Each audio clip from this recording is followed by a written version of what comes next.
నమస్తే, నేను రామి. Fibroid uterus చాలా కామన్గా ఉన్న ఇష్యూ ప్రస్తుతం రోజుల్లో.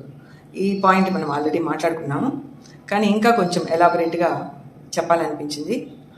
నాకున్న అనుభవంతో 3 డెకేడ్స్గా క్లినికల్ ఎక్స్పీరియన్స్ వల్ల, అలాగే 25 ఇయర్స్గా యోగా థెరపీలో నేను చేస్తున్న కేసులు, నేను డీల్ చేస్తున్న కేసులు, నా దగ్గరకు వస్తున్న క్లయింట్స్ సిచ్యుయేషన్స్, అలాగే హీలింగ్ పర్సెంటేజ్ ఆఫ్ హీలింగ్ హైగా ఉండడం వల్ల అవేర్నెస్ కోసం 35+ ఉమెన్లో ఇంకొంచెం ఎక్కువగా అవేర్నెస్ తీసుకురావడం కోసం నేను మళ్ళీ చెప్పడానికి మేము ముందుకు వచ్చాను.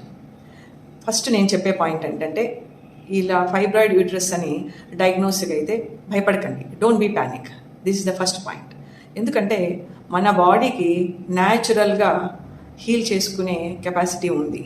ఎలా హీల్ చేసుకోగలుగుతుంది? మనం కొంచెం అర్లీ స్టేజ్లోనే బాడీలో చేంజెస్ మొదలవుతాయి కదా, 30-35 తర్వాత.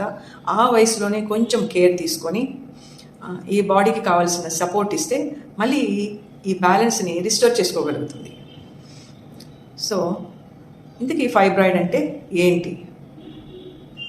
యూట్రస్కి లోపల ఎక్స్ట్రా గ్రోత్ రావడం, అది చిన్నగా మొదలుకొని ఒక్కొక్కసారి పెద్ద సైజు వరకు అప్ టు 10 సెంటీమీటర్ ఉన్న వాళ్ళు, ఇంకా పెద్దగా ఉన్న కేసెస్ కూడా ఉంటాయి.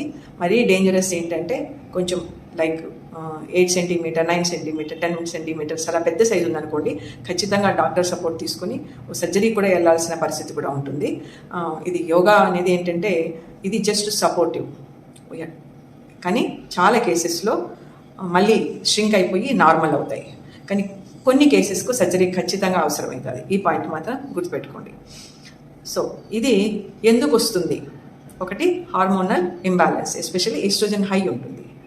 దీంతో పాటుగా clients irregular meal habit start అయిపోయి ఉంటుంది. ఈ మెటబాలిజం సరిగా లేక, డైజెస్టివ్ సిస్టమ్ ప్రాపర్గా లేకపోవడం వలన వీళ్ళకు ఆకలి లేక సరిగా టైంకు తినరు. అలాగే ఎమోషనల్గా ఓవర్వెల్మింగ్ ఉంటారు, నిద్ర సరిగా పట్టదు, హార్ట్ ఫ్లాషెస్ అన్నీ ఉంటాయి హార్మోనల్ ఇంబ్యాలెన్స్తో. లాంగ్ సిట్టింగ్ ఉంటుంది. అలాగే ఫిజికల్ యాక్టివిటీ చాలా తక్కువగా ఉంటుంది, ఎందుకంటే బాడీ హెవీగా ఉంటుంది, వీళ్ళకి ఏం చేయాలనిపించదు, ఓవర్వెల్మింగ్లో ఉంటారు. సో యోగిక్ సైన్సెస్ ప్రాస్పెక్టివ్లో కనుక చూస్తే ఇది ఎలా హెల్ప్ అవుతుంది, యోగ చికిత్స ఎలా హెల్ప్ అవుతుంది అంటే, హార్మోనల్ బ్యాలెన్స్. ఈ ప్రాక్టీసెస్తో హార్మోన్స్ అన్నీ మనీ బ్యాలెన్సింగ్కి వస్తాయి, నర్వస్ సిస్టమ్ కామ్ అయిపోతుంది, పెల్విక్ సర్క్యులేషన్ ప్రాపర్గా జరిగి ఆ ష్రింకింగ్ మొదలవుతుంది. సో ఎప్పుడు మొదలు పెట్టాలి? సైకిల్ అయిపోయి బ్లీడింగ్ ఆగిపోవాలి, అప్పటి నుంచి మొదలు పెట్టుకొని ఫస్ట్ ఒక 3 to 4 వీక్స్ రెగ్యులర్గా చేయాలి.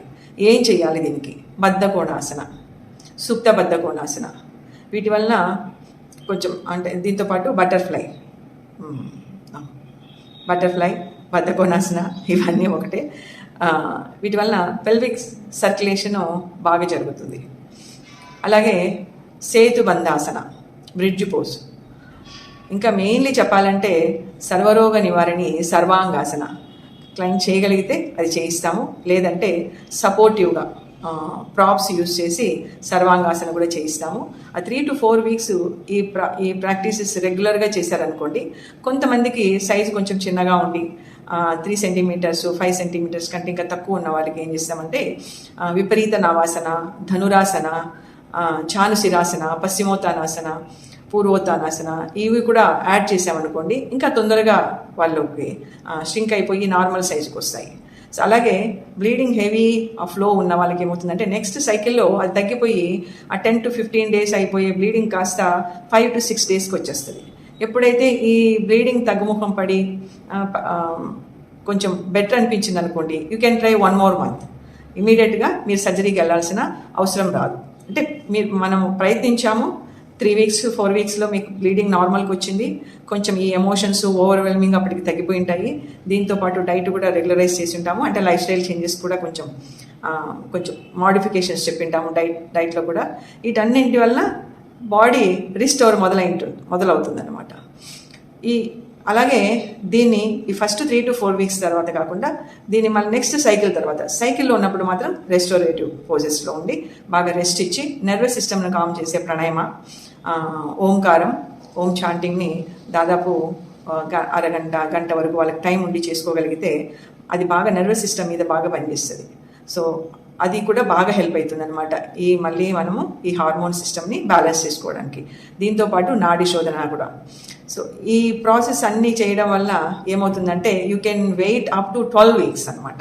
అంటే అలా 3 సైకిల్స్ మీరు ట్రై చేసుకున్నారంటే ఆల్మోస్ట్ స్ట్రింక్ అయిపోయిన స్టేజ్కి వచ్చేస్తాయి మీకున్న ఫైబ్రాయిడ్స్. మీరు మళ్ళీ రెగ్యులర్గా డాక్టర్ చెకప్కి వెళ్తూ ఉండాలి, డాక్టర్ సూపర్విజన్లోనూ ఉండాలి. యోగా చికిత్స ఒక్కటే బాగైపోతుందని నేను చెప్పడం లేదు. ఇలా చేసుకుంటూ వెళ్తే డాక్టర్కి సపోర్టు ప్లస్ యోగా సపోర్టు రెండిటితోనూ మీరు మళ్ళీ నార్మల్కి వస్తారు, నార్మల్ లైఫ్ లీడ్ చేసుకోవచ్చు.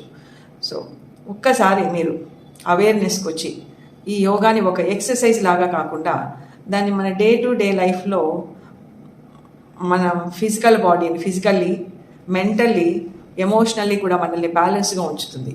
ఇది డే టు డే లైఫ్ని ఎలా లీడ్ చేసుకోవాలనేది మనకు గైడ్ చేస్తుంది ఈ యోగా అనేది. సో అందరూ అర్థం చేసుకొని యోగాని ప్రాక్టీస్ చేస్తారని ఆశిస్తున్నాను. Thank you. Thanks for watching.